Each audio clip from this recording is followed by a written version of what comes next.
နဲ့ပတ်သက်ပြီးတော့ဒေသန္တရအုပ်ချုပ်ရေးဆိုတာပါလဲ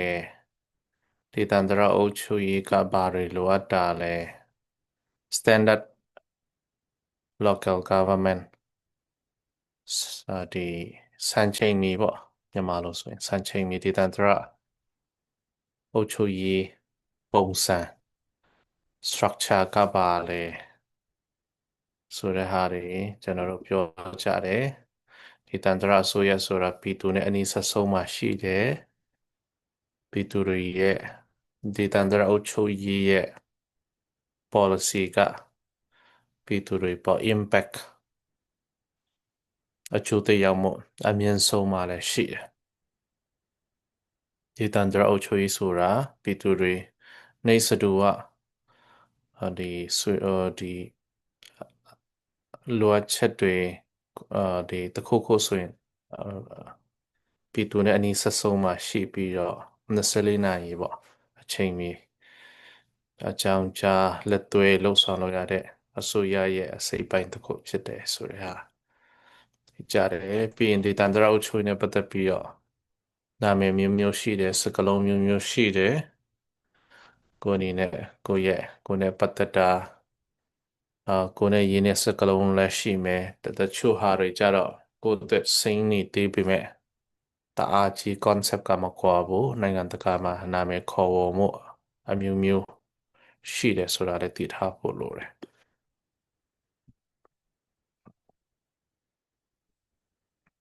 ဒီ forms of decentralization တွေဘာတွေတော့ကျွန်တော်အချိန်ကြာကြီးမပြောတော့ဘူး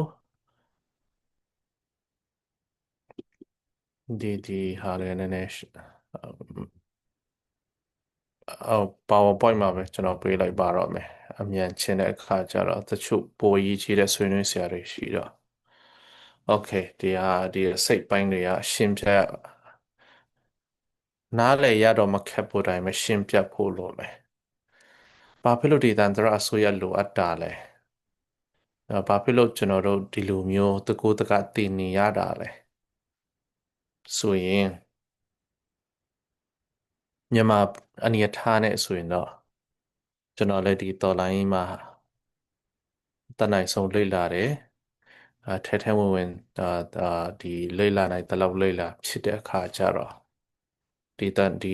တရာအစိုးရနဲ့ဆိုတဲ့အကောင်းစင်ဆိုရင်ကျွန်တော်ဒီအထဲမှာပါတဲ့ဟာတွေဆိုရင်ကိုဟာကိုသူတည်တနာပြုပြီးတော့ပြုဆိုထားတဲ့ကောင်းစင်ဖြစ်တယ်ဆိုတော့ဘာဖြစ်လို့ဒီဟာလုပ်တယ်လဲဆိုမြန်မာပြည်မှာဆိုရင်2021ကနေစပြီးတော့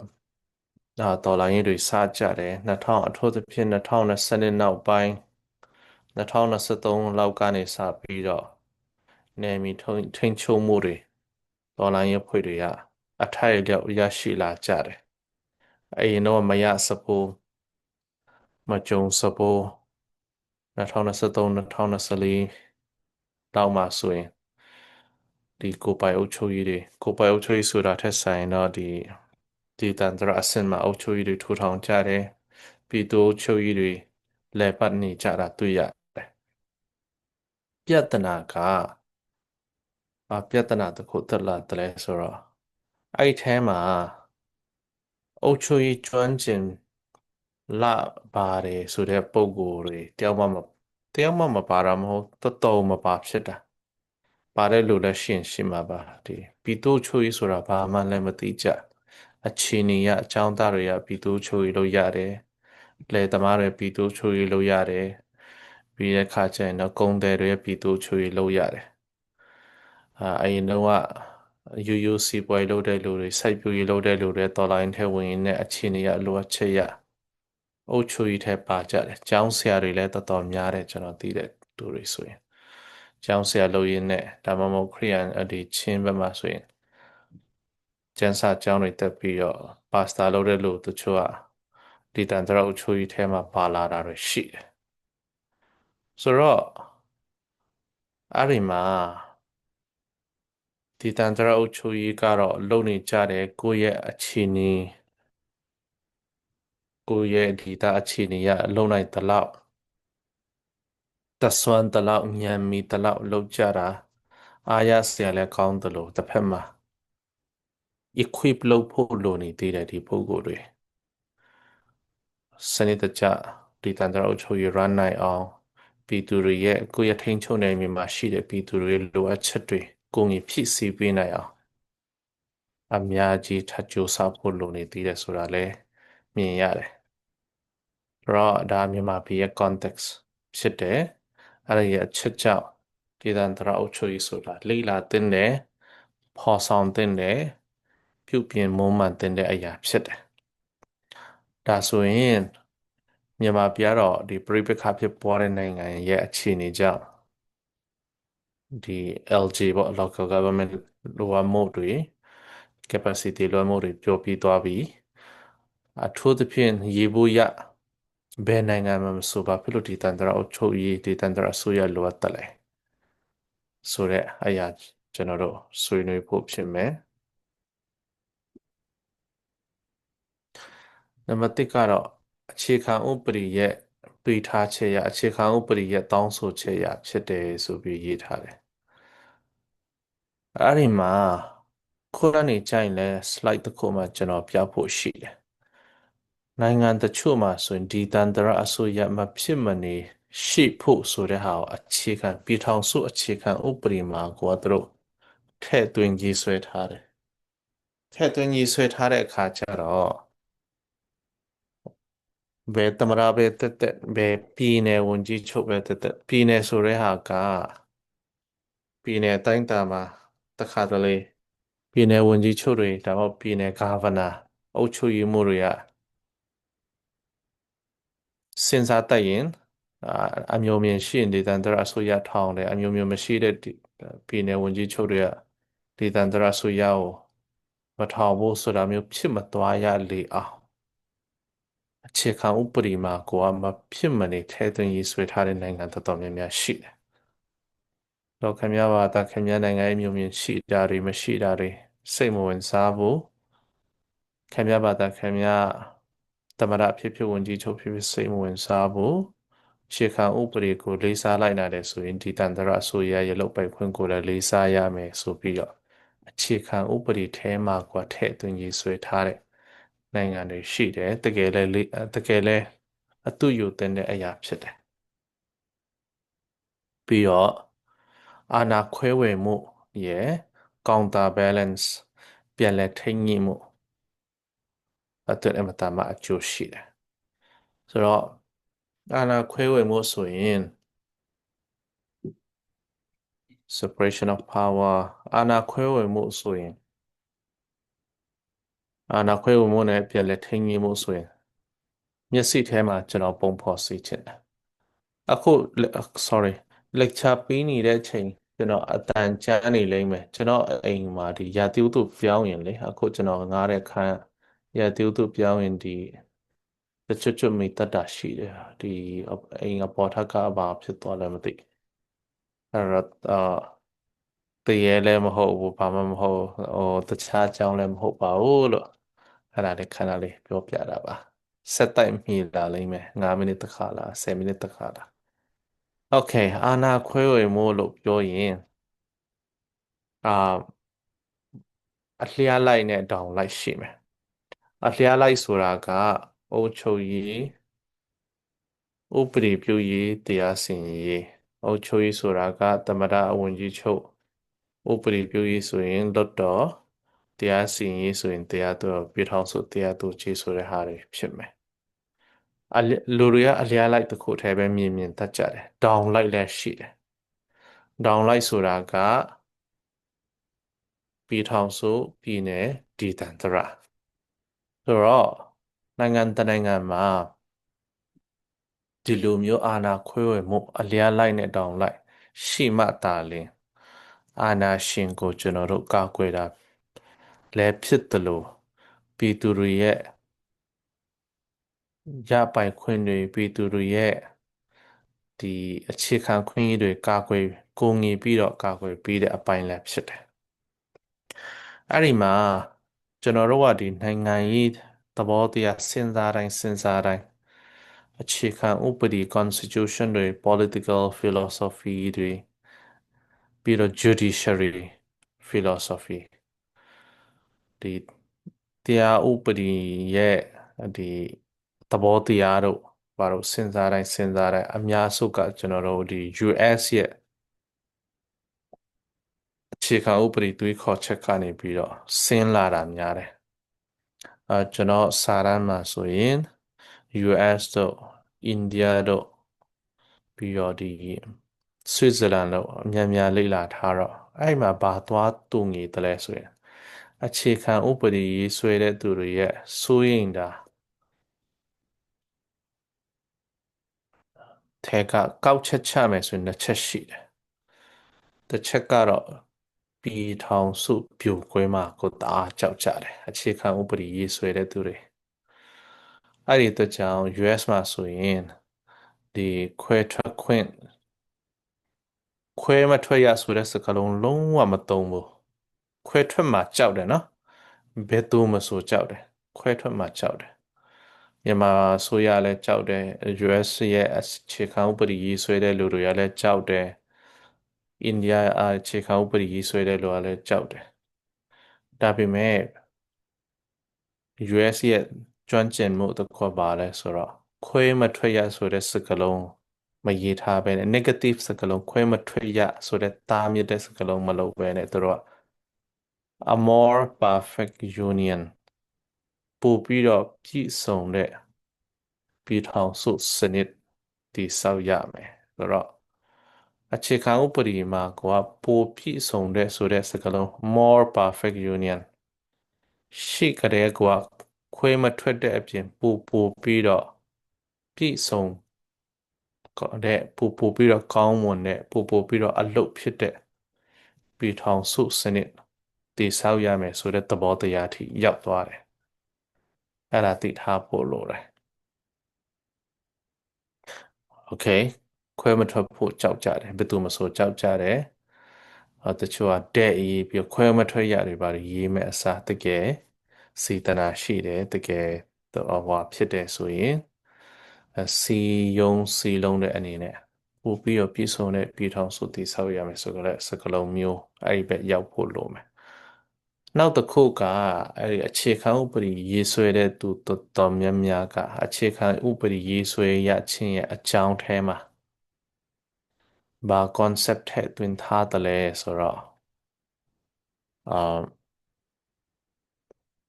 လူတဦးတယောက်ဒါမှမဟုတ်အဖွဲ့အစည်းတစ်ခုခုထဲမှာလက်ထဲမှာအာဏာအလုံးစုံအနေမိမှာတော်တော်ကြောက်ကြတယ်အဲ့ဒါလည်းသတိထားဖို့လိုတယ်အဲ့ဒါလည်းသိထားဖို့လိုတယ်လူတဦးတယောက်အစုဒါမှမဟုတ်အစုအဖွဲ့တစ်ခုခုပါတီတစ်ခုခုအဖွဲ့အစည်းတစ်ခုခုထဲမှာအလုံးစုံသောအာဏာတွေပြည်ထောင်စုအာဏာပြည်ထောင်စုတော့မဟုတ်ပြည်သူအာဏာတွေတဦးတယောက်လက်ထဲမှာအလုံးစုံကြားရောက်သွားမှာအမတန်မှစိုးရိမ်တဲ့အတွက်ကြောင့်အခုပြောထားသလိုမျိုး US မှာဆိုရင်လွှတ်တော်တွေအုပ်ချုပ်ရေးတွေတရားစီရင်ရေးတွေပြည်နယ်တွေပြည်ထောင်စုတွေဒေသန္တရတွေအာဏာတွေအစိတ်ပိုင်းလိုက်ခွဲခြားလိုက်တာဖြစ်တယ်ခွဲခြားလိုက်တော့နောက်ဆုံး US မှာအာဏာသိမ်းဖို့ကြိုးစားရင်တောင်သိမ်းရဲမှာမဟုတ်တဲ့အကြောင်းထဲမှာဘာတစ်ခုရှိတယ်လဲဆိုရင်အခု US မှာက Article 2ဆိုပြီးတော့ Bill of Rights Article 2ကတော့ self defense ကိုကာကွယ်ဖို့ရန်အတွက်နိုင်ငံသားတွေကသူဟာသူlicense တစ်ခုကျန်းမာတဲ့လူဖြစ်မယ်ကျန်းမာတာဆိုတဲ့ဟာစိတ်ပိုင်းဒီ mental health ကျန်းမာတဲ့လူဖြစ်မယ်ပြီးရင်သူ့ရဲ့ရာဇဝတ်မှုကင်းရှင်းတယ်ဆိုရင်လက်နဲ့တနက်တူဝယ်လို့ရတယ် self defense အဲ့ဒီချိန်မှာအခုအချိန်သမရတယောက်ယောက်ကဗီတိုအာဏာနဲ့အာဏာသိမ်းလိုက်ပါတယ်လို့ပြောတာနဲ့ US ရဲ့လက်နက်ကင်တွေလည်းများပါတယ်ကြောက်စရာလည်းတော်တော်ကောင်းတယ်တစ်ဖက်မှာလည်း ပြည်သူတွေ self defense အတွက်လက်နက်ကင်ခွင့်ရှိတော့ပြည်သူတွေဘက်ကလည်းပြန်ပုန်ကန်လာမယ်ဆိုရင်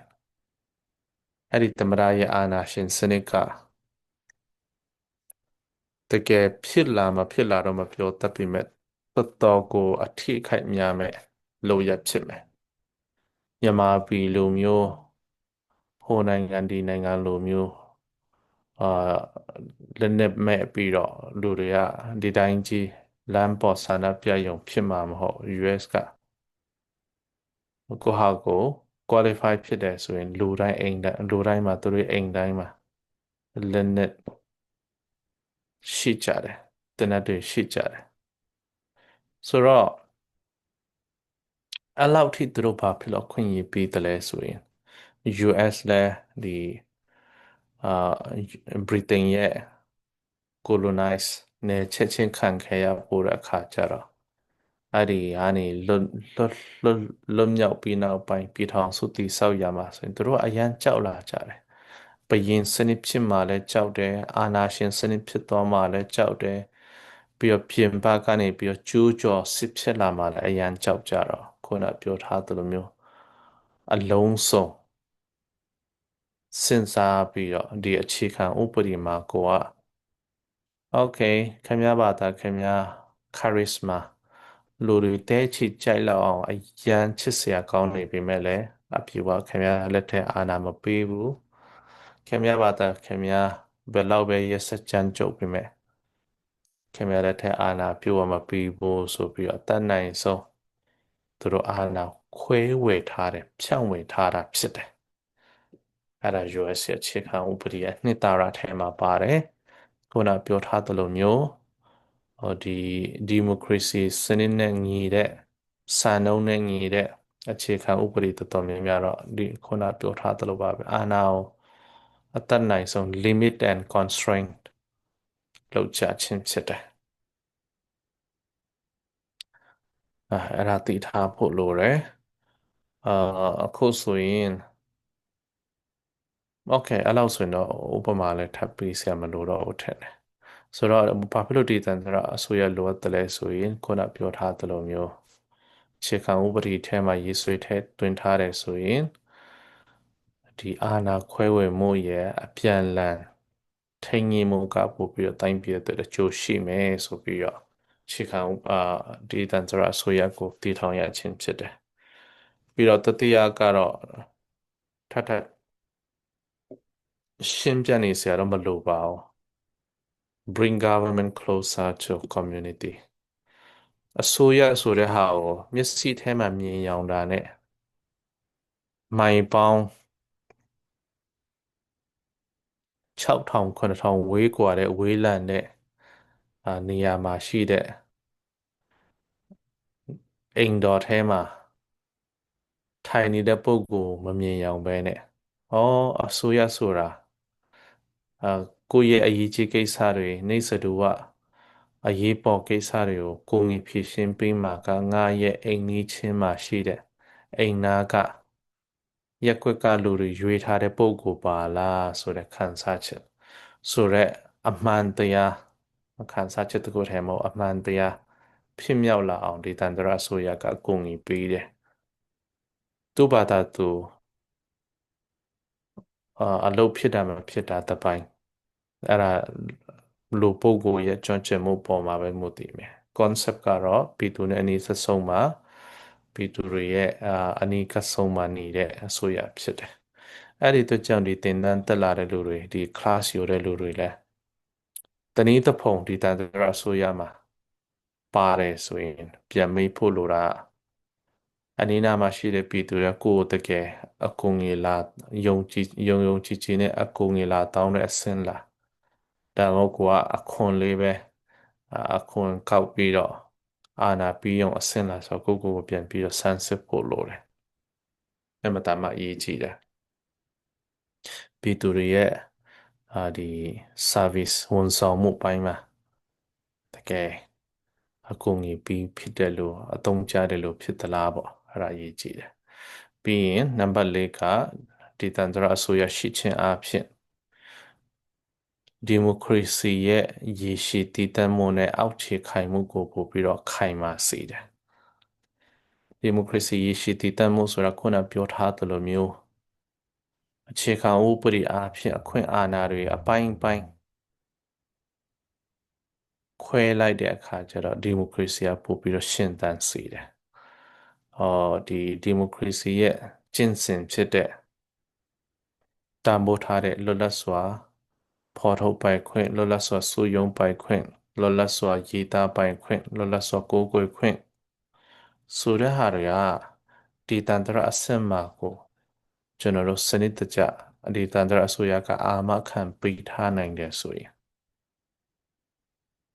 တနိုင်ငံလုံးတော့ပိုကောင်းမယ်အဲ့ဒါမဟုတ်ဘဲနဲ့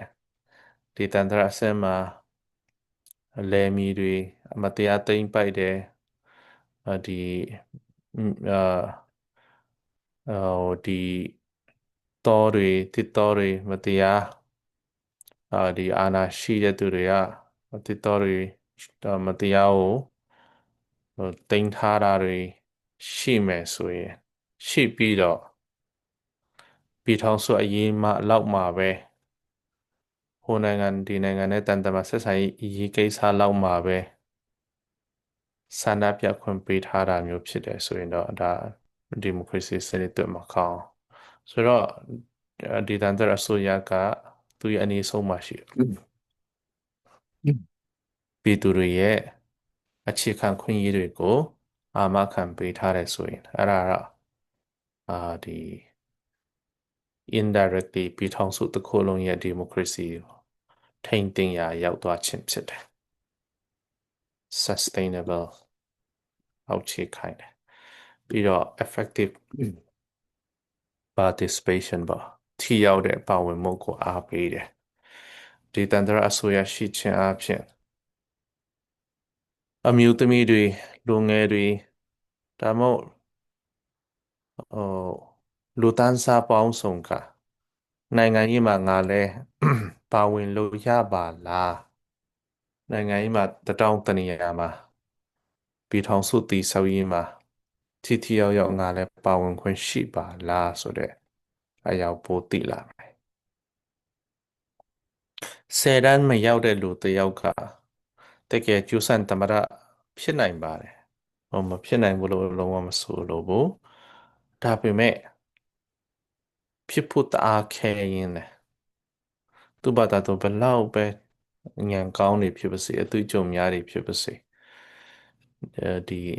မဲနဲ့ရွေးကြမယ်ဆိုရင်10တန်းမအောင်တဲ့လူတယောက်ယောက်အဲ့ဒီအဆင့်ထိလူတွေကတော့ပြီးရဲမှာမဟုတ်ဒါပေမဲ့ဒီတန်တရာ body တစ်ခုရှိတယ်ဆိုရင်အဲ့မှာလူတွေကအဲ့ဒီအတန်းပညာဆိုတဲ့ဟာလဲချိပါလိမ့်မယ်အဲ့ထက်ဆိုင်တော့ဒီပုံကိုငါတို့နေ့တိုင်းမြင်နေရတာပဲလူယူတည်ရှင်ယူတည်ရတဲ့ပုံကိုဖြစ်သလားအားကိုးရတဲ့လူဖြစ်သလားဆိုတာကြည့်ပြီးတော့သူ့ဘာသာသူမူလတန်းထိပဲတက်တက်ဒီတန်တရာအဆင့်မှာတော့ထိထိရောက်ရောက်အုပ်ချုပ်ရေးမိုးလဲလုပ်လို့ရတယ်ရက်ကွက်အုပ်ချုပ်ရေးမိုးမြို့နယ်အုပ်ချုပ်ရေးမိုးမှာလည်းပါလို့ရတယ်လို့ဥပမာခိုင်ရင်လွတ်တော်စင်တီလည်းရောက်လို့ရတယ်ပြည်ထောင်စုတိုင်းတာခဲ့ရင်တောင်မှလေအဲ့ဒါကိုယ်တိုင်ဒီအုပ်ချုပ်ရေးမှာနေရာယူလို့ရတယ်လို့တရားစီရင်ရေးမှာဥပဒေပြုရေးမှာလည်းနေရာယူလို့ရတယ်ပြီးတော့ဒီငါမဲလေးထည့်လိုက်တာနဲ့ကိုယ့်ရဲ့မြို့နယ်မှာမြို့နယ်မိုးကဖြစ်မဲ့လို့အပြောင်းလဲရှိနိုင်ပါလားငါရဲ့ vote တစ်ခုထဲကတော်တော်အဆုံးဖြတ်ပေးနိုင်ပါလားဆိုတဲ့အသည့်တရားလည်းရစေတယ်ကိုယ်တိုင်ပါတာ participate ဆိုတာကိုယ်တိုင်ဒီအုပ်ချုပ်ရေးမှာပါတဲ့ participation ပါဝင်မှုတပိုင်းရှိတယ်လို့ကိုယ်တိုင် vote ထည့်ခြင်းကိုယ်တိုင်ရှင်ပြိုင်ခြင်းပါအဲ့ဒါကိုပို့ပြီးတော့တေချာစေတယ်ပြီးရင်တော့ local priorities ဆိုတာကတနိုင်ငံလုံးအတိုင်းအတာမှာလိုအပ်တဲ့အရာရယ်ခိုင်ရိုင်းတစ်ခုရဲ့လိုအပ်တဲ့အရာရယ်ဒေတာတစ်ခု မြို့နယ်တစ်ခုကြီးရွာတစ်ခုရဲ့အရေးကြီးလိုအပ်တဲ့အရာအမြဲတမ်းတူနေမှာမဟုတ်ဘူးအဲ့ဒါမှတမ်းမှအရေးကြီးတယ်ကျွန်တော်တို့ဒီတန်တရအစိုးရဆိုတာအာမရှိဘူးဆိုရင်ဥပမာဆိုရင်စကိုင်းမှာမြို့နယ်ဘယ်နှမြို့နယ်ရှိလဲသိကြလား20တော့ကျော်တယ်ကျွန်တော်သိသလားဥပမာပေါ့လေ24မြို့နယ်ရှိတယ်ဆိုပါဆိုစကိုင်းတောင်ပိုင်းစကိုင်းမြောက်ပိုင်းအထက်ပိုင်းစကိုင်းအောက်ပိုင်းစသဖြင့်ကွဲနေမယ်ချင်းတောင်ချီနဲ့နေတဲ့စကိုင်းဒေသရဲ့လိုအပ်ချက်တစ်မျိုးဖြစ်မယ်ပြီးတော့ဒီမိထ္ထလာဒီမုံရွာတို့အဲ့ဘက်မှာနေတဲ့စကိုင်းရဲ့လိုအပ်ချက်တစ်မျိုးဖြစ်မယ်ပြီးတော့ပဲခူးတို့မကွေးတို့အဲ့ဒီမှာထိစပ်တဲ့စကိုင်းဒေသပြီးတော့ကချင်ဘက်မှာထိစပ်တဲ့စကိုင်းရဲ့လိုအပ်ချက်တစ်မျိုးစီဖြစ်လိမ့်မယ်ကချင်ဘက်မှာရှိတဲ့စကိုင်းရဲ့လိုအပ်ချက်ကဥပမာတရုတ်နဲ့ဒီကုန်သွယ်ရေးလမ်းကြောင်းတရုတ်မန္တလေးကြားကုန်သွယ်ရေးလမ်းကြောင်းသူတို့အရေးကြီးဆုံးဖြစ်ကောင်းဖြစ်လိမ့်မယ်ဒါမှမဟုတ်စကိုင်းတောင်ချီချင်းတောင်ချီမှာရှိတဲ့စကိုင်းဒေသရဲ့လိုအပ်ချက်ကမတူညီတဲ့လူမျိုးပေါင်းစုံနေထိုင်မှုအတွက်ကြောင့်ဒီအဲ့ဒီဒေသရဲ့လူမျိုးရေးကောင်းမွန်စွာကင်တွင်မှုအစိန်ခေါ်မှုဖြစ်သွားနိုင်တယ်စသဖြင့်ပေါ့စကိုင်းဒေသတစ်ခုတောင်မှသူတို့သူစိန်ခေါ်မှုတွေသူတို့ရဲ့အရေးကြီးကိစ္စတွေတွားတူနေတာမဟုတ်အဲ့ဒါကိုစကိုင်းဝန်ကြီးချုပ်ကနေပြီးတော့အကုန်လဲလုပ်ပေးနိုင်မှာမဟုတ်ဘယ်တော့ပဲကြိုးစားသူကတိနိုင်မှာမဟုတ်မြို့နယ်20ကျော်ရှိတယ်မြို့နယ်တစ်ခုချင်းစီရဲ့စိန်ခေါ်မှုတွေတိနိုင်မှာမဟုတ်အများကြီးရှိမယ်အဲ့ဒီချိန်မှာသူက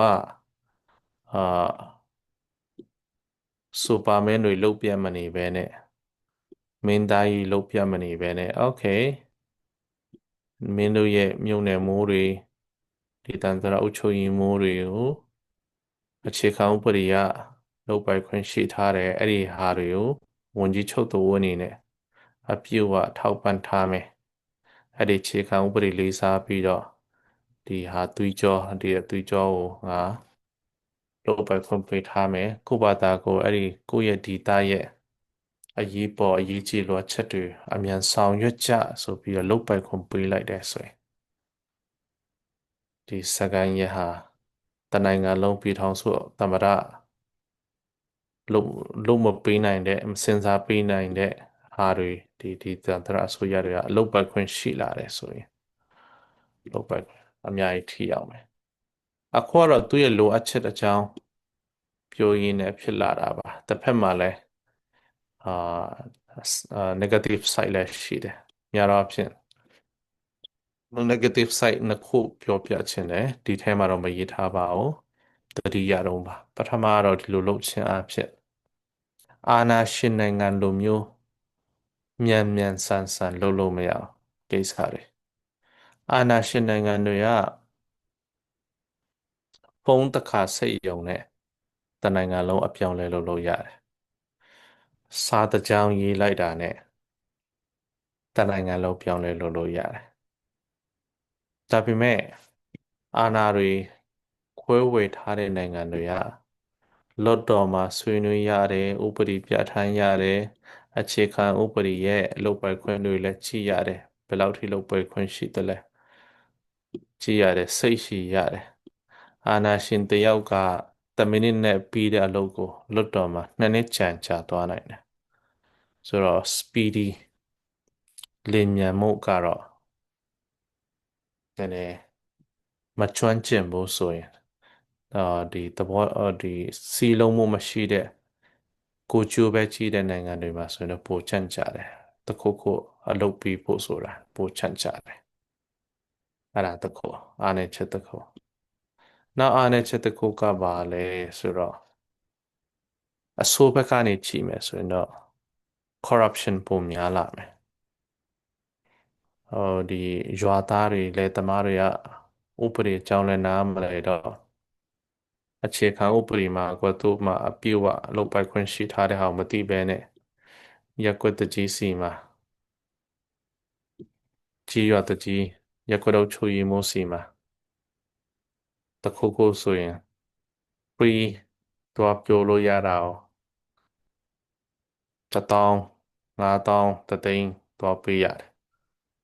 လူတိုင်းလည်းသိမနေဘူးအဲ့ဒီအုပ်ချုပ်ရေးမှုကလည်းနည်းနည်း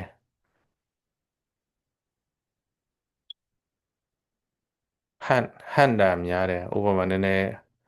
ဟိုဟိတ်ဟန်တွေများတယ်ဆိုရင်လူတွေကြောက်ကြတယ်ကြောက်ကြတော့မသိပဲနဲ့ဒီကိစ္စ1000လာပေးဆိုတဲ့ဟာမျိုးဖြစ်ရင် corruption လဲပိုများတတ်တယ်အဲ့ဒါလည်းသိထားဖို့လိုတယ်အဲ့ဒီနှစ်ခုကတော့ကြမ်းကြမှုရဲ့ corruption ရဲ့အဲ့ဒီနှစ်ခုလဲသူရဲ့ negative side မှာရှိတာတော့သိထားဖို့လိုတယ် Okay နံပါတ်9က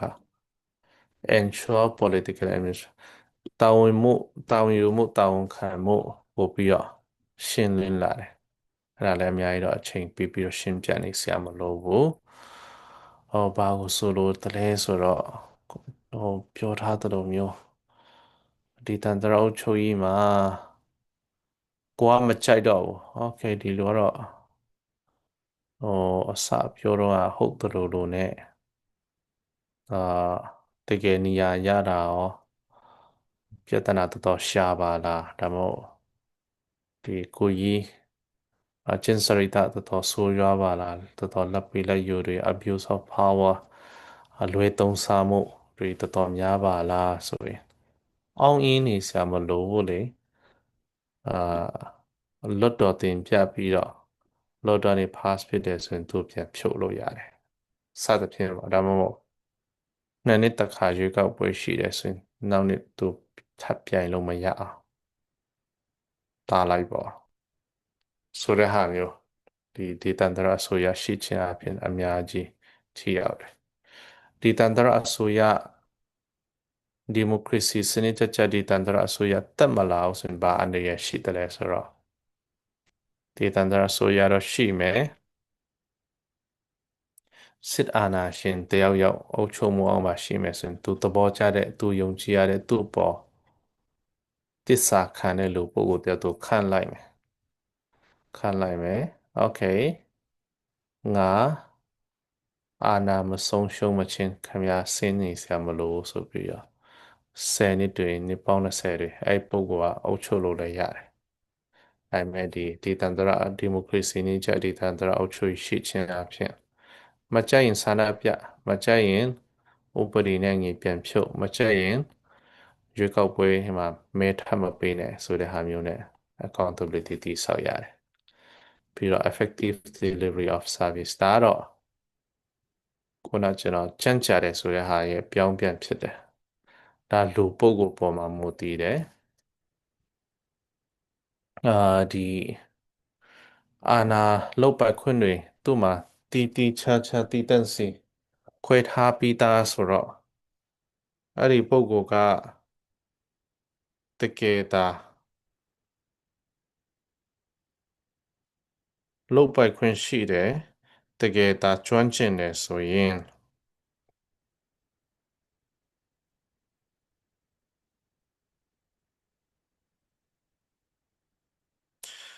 တကယ်တာကျွမ်းကျင်မှုရှိတယ်ဆိုရင်အမြန်ဆုံးနဲ့ဖြည့်ရှင်းလို့ရတယ်ဒီမွေးဖွားစရင်တွေလူတည်စရင်တွေပြီးတော့မပုံတင်နံပါတ်ကိစ္စတွေဆိုရင်ဥပမာမြို့နယ်အဆင့်မှာပဲလုပ်ပိုင်ခွင့်ပေးထားတယ်ဆိုရင်ပြည်နယ်အစိုးရရဲ့စာရွက်စာတမ်းတစ်ချိန်လုံးတောင်းနေစရာမလိုဘူးမနေ့တော့မပုံတယ်လုပ်ချင်တယ်လို့ပြောတနာရီစောင့်ပြန်ရအဲ့လိုလုပ်လို့ရတာပဲသူ့မှာလုပ်ပိုင်ခွင့်ရှိတယ်ဆိုရင်ပါလုပ်ပိုင်ခွင့်မရှိဘူးဆိုရင်ခဏလေးပါဟို ဟိုပြည်နယ်ရုံးပို့လိုက်ပါမယ်ခဏနေအောင်ဆိုပြီးတော့3 လလဲကြံကြာသွားနိုင်တယ်အဲ့တော့ဒီတန်ត្រအစိုးရမှာလုတ်ပတ်ခွင့်ပေးထားတယ်ဆိုရင်လုတ်ပတ်ခွင့်ပေးထားမယ်တကယ်လုတ်သက်ကင်တက်ရှိတယ်ဆိုရင်မြန်မြန်ဆန်ဆန်ထိထိရောက်ရောက်နဲ့လုပ်လို့ရတယ်ပြီးရင်တော့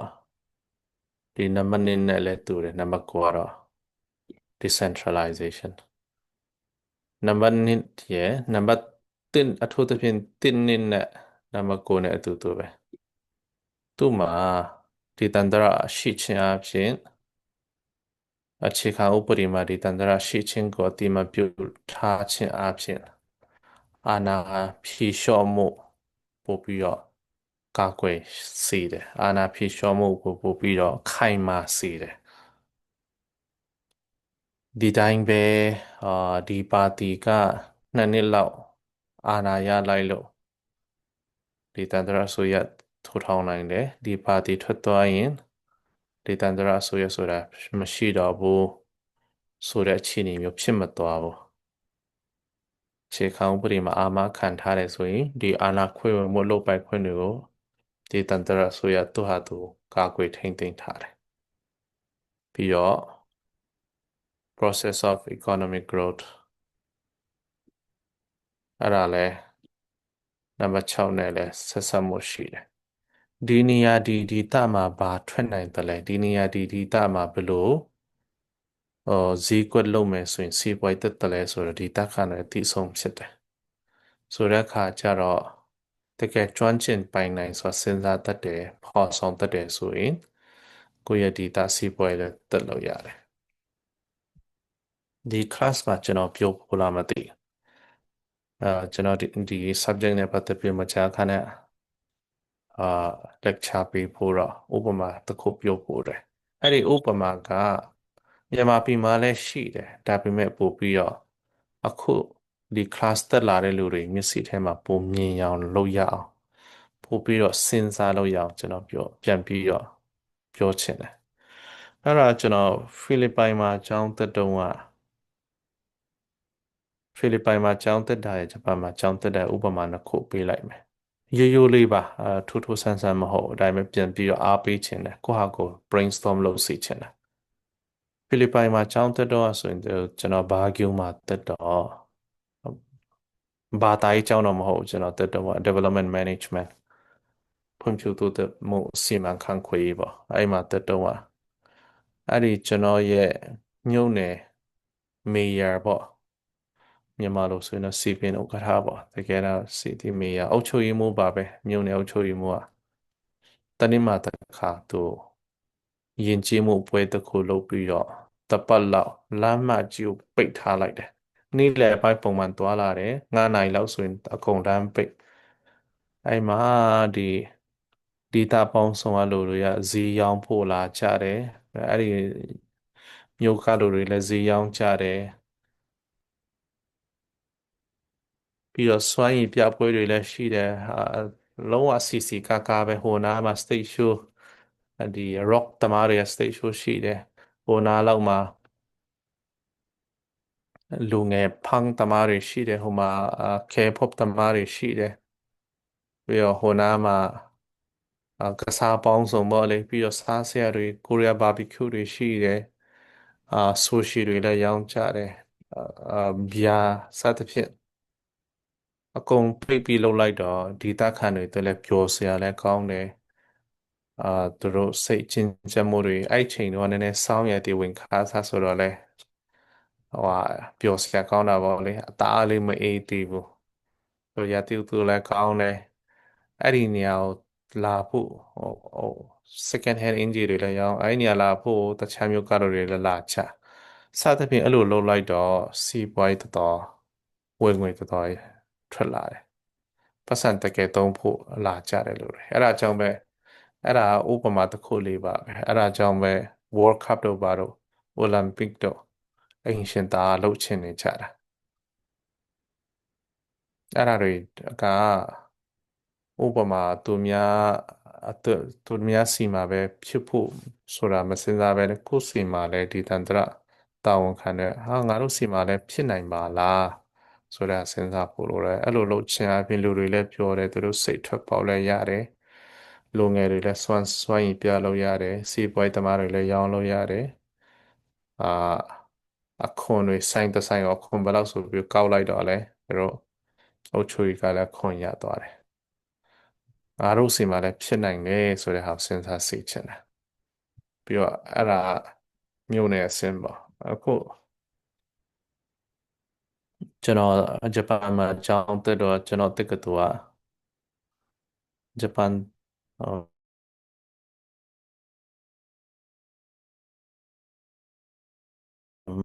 နိုင်ငံခြားကျောင်းသားများဆုံးဖြစ်တယ်ကျွန်တော်တက္ကသိုလ်ကသူ့မှာထူးခြားမှုကဘာရှိတယ်လဲဆိုတော့ကိုရီးယားတွေဆိုရင်ကိုရီးယားနိုင်ငံပဲတော့တမိုင်းကျောင်းတည်တဲ့လူတွေတော့ကျွန်တော်ပဲတက္ကသိုလ်တက်လဲလို့ပြောတိုင်းဟာဆိုပြီးဟာကနေဟင်ကနေဖြစ်တယ်ဘာဖြစ်လို့လဲဆိုတော့ဂျပန်တွေကကိုရီးယားကိုအုပ်ချုပ်တော့ဆိုရင်အဲ့ဒီလူငယ်တွေကိုအုပ်ချုပ်ရေးသူတို့လက်အောက်မှာလုံးမဲ့ကိုရီးယားအုပ်ချုပ်ရေးလူငယ်တွေကိုကျွန်တော်တက်တဲ့ကျောင်းမှာကျောင်းတက်ခိုင်းတယ် training ပေးခိုင်းတယ်သင်တန်းတက်ကြတယ်ပြီးတော့ကိုရီးယားပြန်တယ်ဂျပန်လက်အောက်လုပ်တဲ့အဲ့ဒီပြည်သူဝန်ထမ်းတွေအများစုဆိုရင်ကျွန်တော်တက္ကသိုလ်မှာပြီးတာဆိုတော့အခုနောက်ပိုင်းဆိုရင်တကယ်တတိတွေရဲ့သားသမီးတွေတရုတ်ဆိုရင်တရုတ်တတိတွေဆိုရင်သူတို့သားသမီးတွေကိုအနောက်တိုင်း US တွေ UK တွေမှာမပို့ချင်ဘူးဆိုရင်အဲ့ဒီဂျပန်တက္ကသိုလ်မှာပဲပို့ကြတော့တော်တော်ချမ်းသာကြတယ်ကျွန်တော် scholarship ရလို့တက်နိုင်တာအဲ့ဒီမှာသူတို့ចောင်းသားဖွဲ့တွေရှိတော့ဟိုနှစ်လတစ်ခါသုံးလတစ်ခါចောင်းပွဲလုပ်တယ်ကျွန်တော်ចောင်းသားမှာနေတော့ကြည်လိုက်တာနဲ့ဟိုတအားစီတယ်ခုနပြောထားသလိုမျိုးဟိုစင်ပေါင်းနေတာမဟုတ်40 50ရှိတယ်အဲစင်တစ်စင်ကအာ rock music ဆိုရင်နောက်တစ်စင်ကျတော့အကောင်မှဂျပန်အကဟိုဒီ Hispanic ကအလိုမျိုးဟိုလောက်ကြတယ်ဟိုစားစရာတွေလည်းရောင်းကြတယ်ဆိုတော့အဲ့ဒီចောင်းသားတွေကဒီတန်တရာဆိုရတစ်စိတ်တစ်ပိုင်းပဲเนาะအဓိကပြောချင်တာအဲ့ဒါကိုပြောတာဖြစ်တော့ဂျပန်နဲ့လည်းစီကန်ရှိတော့ရန်ဖြစ်တာလည်းမရှိပါဘူးအရက်တော့မရောင်းကြဘူးဒါပေမဲ့ဒီအေးတွေပါတွေလောက်တယ်ចောင်းသားလည်းများနေတော့တတိတွေများပါတယ်ပတ်စံဖြုံးမဲ့လို့လည်းစုံတာဆိုတော့အဲ့လိုလုပ်ခြင်းအဖြစ်ဒီចောင်းသားဖွဲ့တွေများစွာသူတို့ funding scholarship လိုချင်တဲ့လူတွေအတွက် scholarship ရကြတယ်တခြားဥပမာ trip သွားချင်တဲ့လူတွေအတွက်လည်းအဲ့ဒီဝင်ငွေအဲ့ဒီမှာရကြတယ်ဒါတော့ကျောင်းအုပ်ချုပ်ရေးနဲ့လည်းသူတို့အများကြီးတော့ညှိထားပါလိမ့်မယ်ဆိုတော့အဲ့ဒါမျိုးကအခုဒီဥပမာတွေပြောရခြင်းကဒီတန်တရာအုပ်ချုပ်ရေးဆိုတာမျက်စိထဲမှာဟို NUG ရောဟိုစစ်ဖက်ကလူတွေမမြင်အောင်ပဲနဲ့ကိုယ့်ရဲ့အတိုင်းဝိုင်းမှာလည်းကိုယ်လှုပ်လို့ရပါလားဆိုတဲ့ဟာကိုမျက်စိဖွင့်စေချင်လို့ဥပမာပေးတာပါโอเคဒီတန်တရာဆိုရရှိခြင်းအဖြစ်နံပါတ်7 preserve diversity ဝေပြမှုကိုပို့ပြီးတော့ထိမ့်သိမ့်ပြီးတော့စောင့်ရှောက်ပြီးတာကွဲပြားမှုဆိုတာငါတို့ပူကွဲတဲ့ကွဲအောင်လုပ်ရအောင်ဆိုတဲ့သဘောတော့မဟုတ်ပါဘူးဒီ harmony harmonious သူ့ရဲ့ diverse ဖြစ်မှုကွဲပြားမှုမတူညီတဲ့ဘာသာမတူညီတဲ့ဘာသာစကားမတူညီတဲ့ယဉ်ကျေးမှုတွေကိုဘယ်တစ်ခုမှပျောက်ပြတ်မသွားဘဲနဲ့အမြတ်တနိုးထိမ့်သိမ်းလို့ရကိုငေပေးတယ်။ပြင်သူယဉ်ကျေးမှုအမွေအနှစ်တွေလည်းထိမ့်သိမ်းပေးတယ်။အဲ့ဒါဆိုရင်ဒါလည်းယူရှင်တဲ့ဥပမာယူရှင်တဲ့နှစ်နေတဲ့ဥပမာပေါ့။နှစ်နေတဲ့ဆိုတာခုနပြောထားသလိုမျိုးမြန်မာပြည်မှာခုချိန်တကယ်ဒီမိုကရေစီစနစ်ဖြစ်ရင်တောင်ဘယ်တမတပဲတဲ့သူဟာသူဗမာပဲဖြစ်နေရှမ်းပဲဖြစ်နေဒီသူဘာသာသူရခိုင်ပဲဖြစ်နေတရင်သားပေါင်းစုံယဉ်ကျေးမှုသွားပြီးတော့ကိုငေပေးနိုင်မှာမဟုတ်တိလက်တိမှာမဟုတ်ယဉ်ကျေးမှုများတာဟုတ်တော်များတာ ဒါပေမဲ့ဒီတန်တရာဆိုရရှိခြင်းအပြင်ကိုယ့်ရဲ့နေရာဒေသအလိုက်မှာရှိရင်ချင်းမှုတွေထိမ့်သိမ်းပြီးလို့ရတယ်ပြီးရင်တော့နံပါတ်7လည်းဥပမာပေးဖို့ကောင်းတယ် urbanization အခုမြန်မာပြည်သားပစ္စည်းမသွားဖို့ဆိုရင်2021မတိုင်ခင်တော့ဆိုရင်လူငယ်မှန်သမျှကအနာဂတ်ရှိချင်တဲ့လူငယ်တွေပညာတတ်ချင်တဲ့လူငယ်တွေခက်မိချင်တဲ့လူငယ်တွေမှန်သမျှရန်ကုန်ပဲဆင်းလာကြတယ်မဆင်းလို့လည်းမရအောင်နိုင်ငံခြားသားတွေနဲ့တွေ့လို့ရတာတွေပါတယ်ကိုယ့်ရဲ့ဒေသမှာ NGO အလုပ်ကောင်းကောင်းမရှိဘူးဒါမှမဟုတ်လခကောင်းတဲ့ဟာမရှိဘူးကိုယ်ပိုင်လုပ်ငန်းကောင်းမရှိဘူးဆိုရင်ကိုယ်ပိုင်လုပ်ငန်းကောင်းရှိရင်တော့မှလူငယ်တွေခက်မိချင်တယ်ဆိုရင်ရန်ကုန်ပဲဆင်းလာနေရတယ်အဲ့ဒါကမြန်မာပြည်ပဲမဟုတ်ကျွန်တော်ကြုံခဲ့တဲ့ဂျပန်မှာလဲတိုကျိုဆိုရင်အိမ်တွေတိတိလေးတွေဈေးလည်းကြီးတလားမမင်းနဲ့အိမ်ငားတဲ့စရိတ်တွေဘာဖြစ်လို့လဲဆိုတော့လူငယ်တွေကမြို့ပြဘဝကိုလိုချင်ကြတယ်တူသက်ချင်ကြတယ်အဲ့ချိန်မှာဒါတိုကျိုပဲမဟုတ်ဒီဂျာကာတာအင်ဒိုနီးရှားတော့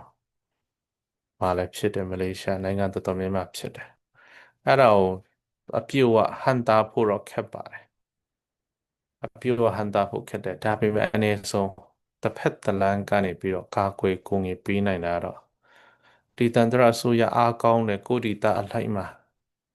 လုပ်ငန်းခွင်တွေစဉ်းစားပေးနိုင်မယ်ဒီလုပ်ငန်းခွင်ကြီးတွေပေါ်ဆောင်ပေးနိုင်မယ်ကိုဒီတာမှာနိုင်ငံတကာနဲ့ချိတ်ဆက်တဲ့တက္ကသိုလ်တွေပေါ်ဆောင်ပေးနိုင်တယ်စသဖြင့်ပေါ့လေအဲ့ဒါတွေလုပ်ပေးနိုင်တယ်ဆိုရင်အနည်းနဲ့အများလူငယ်တွေပိုထိဒီထိသွားနေစရာမလိုဘူးကိုဒီတာမှာလည်းပျော်စရာကောင်းပါလားဆိုတဲ့အခြေအနေရောက်သွားနိုင်တယ်တကယ်တာတိုင်းပြည်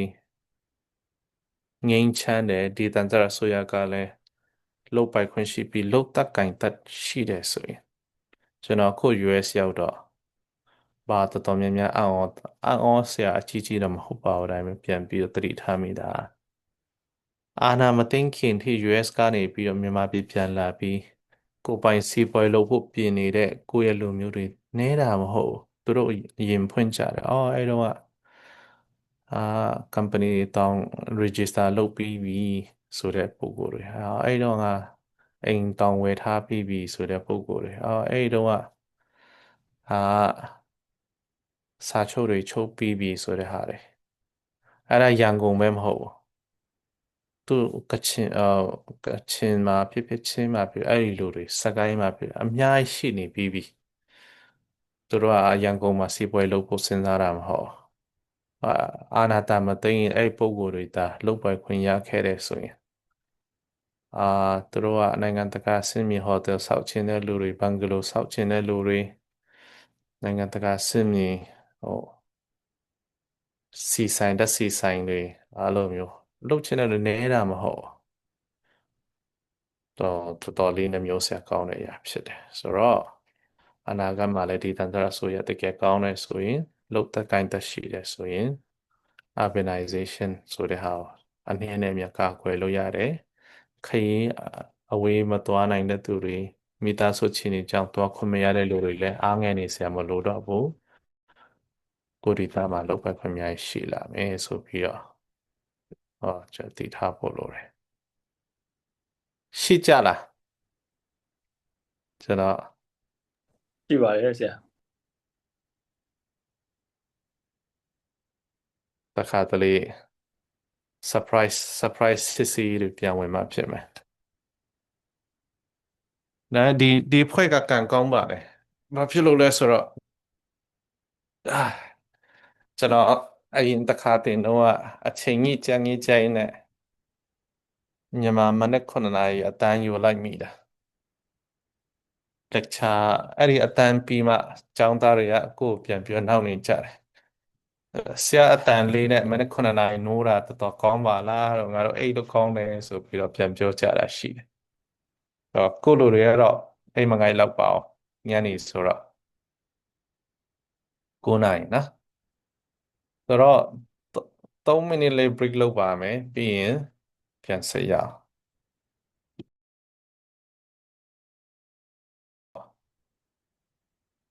The need for local government ခုနရှင်းပြထားတာတွေနဲ့တအားကြီးမကွာဘူးဒါပေမဲ့ကျွန်တော်ဒီ main point တွေရောအဓိကထားဆွေးနွေးပါမယ်ဘာဖြစ်လို့ဒီတန်တရာဆိုရလို့တလဲဆိုရင် it is more democratic democracy စနစ်တဲ့တော့ပို့ပြီးတော့အားကောင်းစီတယ်ပြည်သူလူထုတွေရပါဝင်မှုပိုအားကောင်းစီတယ်အဲ့ဒါနဲ့ပတ်သက်ပြီးတော့အမတ်တရတစ်ခုကျွန်တော်ကိုယ်တိုင်လည်းကြုံတွေ့တဲ့အရာတစ်ခုပြောပြချင်တယ်ကျွန်တော်မာစတာနိုင်ငံရေးသိပ္ပံနဲ့မာစတာကျောင်းတက်တော့အခုဒီမှာတက်လာတဲ့လူတွေကကံကောင်းတစ်ဖက်ကနေပြောမယ်ဆိုရင်ကံကောင်းတယ်လို့ပြောလို့ရတယ်။ဘာဖြစ်လို့လဲဆိုတော့ဒီ group မှာကျွန်တော်အသက်ကြီးဆုံးဖြစ်မဲ့ထင်တယ်။ကျွန်တော်တက္ကသိုလ်တက်တဲ့အချိန်မှာရွှေဝါရောင်တော်လိုင်းရင်မိတီးတယ်နာဂစ်လဲမိတယ်။အဲဒီတော့ဒီမိုကရေစီဆိုတဲ့စကားလုံးမပြောနဲ့လူ့ခွင့်ရေးစကားလုံးဆိုတဲ့ဟာတောင်မှပြောထွက်ရင်ဘေးနောက်အရင်ကြည့်ရတာတော်တော်ကြောက်ရတဲ့ခက်ဖြစ်ခဲ့ပိုးတယ်တော်တော်ဟိုဖြစ်တော့အဲ့မှာကျွန်တော်ဖိလစ်ပိုင်မှာမာစတာဝေးယူတယ်ဖိလစ်ပိုင်မှာတောင်မှdevelopment management ဆိုတော့တနည်းတစ်ပုံအဲ့ကလေးကတော့နိုင်ငံရဲ့အကြောင်းစိတ်ဝင်စားတယ်တားသက်ချင်တယ်ဒါပေမဲ့နည်းနည်းအကြောင်းမျိုးမျိုးကြောင့်မသက်ဖြစ်သေးဘူးအဲ့ဒါနဲ့ဂျပန်မှာကျောင်းတက်ခွင့်ရတော့တန်းပြီးတော့ PhD တန်းတက်လို့ရတယ် PhD in political science ကျွန်တော် background အရ qualify ဖြစ်တယ်ဒါပေမဲ့ကျွန်တော်အဲ့တုန်းကပြောထားတာငယ်လဲငယ်ပါသေးတယ်ဟောဒီနိုင်ငံရေးသိပ္ပံဆိုတာတအားသိချင်တာဒါပေမဲ့အဲ့တော့ကျွန်တော်အသက်ဘယ်လောက်ရှိပြီလဲတော့မပြောတော့အသက်တစ်ချောင်းတော့မပြောတိုင်းပဲဘာပဲပြောပြောတအားကြီးမကြီးသေးတော့မာစတာပြန်သိရင်လည်းရပါသေးတယ်ဆိုပြီးတော့ကျွန်တော်မာစတာပြန်တက်လိုက်တယ်တက်လိုက်တော့ကျွန်တော်မာစတာ thesis အတွက်ရေးမဲ့အချိန်မှာကျွန်တော်ကဒီတိုင်းပဲအရှိတောင်အာရှမှာရှိတဲ့အုပ်ချုပ်ရေးစနစ်တွေလေ့လာပြီးတော့အကောင်းဆုံးမြန်မာပြည်နဲ့လိုက်ဖက်နေတဲ့စနစ်တစ်ခုရေးမယ်ဆိုတဲ့ဒီတိုင်းအချမ်းဖြစ် idea ရှိထားတော့ကျွန်တော် professor နောက်ဆုံးကျွန်တော်ပြန်မေးတယ်အဲ့ဒီအရှိတောင်အာရှထဲမှာအရန်ကောင်းလာပါတယ်ဆိုတဲ့စနစ်ကရှိနေလို့လားဆိုတော့မြည်တော့ပြန်စဉ်းစားရရှိလည်းမရှိဘူးဒါဆိုရင်ခင်ဗျားလုပ်ချင်တဲ့ဒီ Federal စနစ်ဖြစ်တော့ US Netherlands Switzerland နိုင်ငံတို့ရဲ့ Federal လေ့လာပြီးတော့ရေးလိုက်ပါဆိုပြီးကျွန်တော်ပြောတယ်ကျွန်တော်အတကုံလေ့လာတော့နောက်ဆုံး Master Thesis အရဆိုရင်အဲ့ဒီနိုင်ငံအများကြီးနဲ့နှိုင်းယှဉ်လေ့လာတာလက်တွေ့မကျတော့တကယ်ရေးမဲ့ချိန်မှာကိုယ့်ရဲ့အချိန်လည်းကြည့်ရတယ်ကိုဘယ်လောက်ချိန်ရတယ်လဲကိုဘယ်လောက်ကျွမ်းကျင်တယ်လဲဆိုတဲ့ပေါ်ကြည့်ပြီးတော့နောက်ဆုံးကျွန်တော် Switzerland ရဲ့ Federal နိုင်ငံ Federal စနစ်ကိုလေ့လာလိုက်တယ်ကျွန်တော် Master Thesis ကအဲ့ဒါဖြစ်တယ်အဲ့မှာထူးဆန်းတာက Switzerland မှာဆိုရင်ပြည်သူတွေရဲ့ democratic participation citizenship participation တော်တော်အားကောင်းတယ်သူတို့က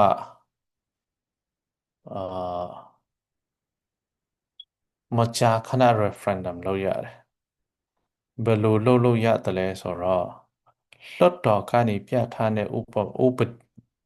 ပဒေတစ်ခုခုကိုမကြိုက်ဘူးဆိုရင်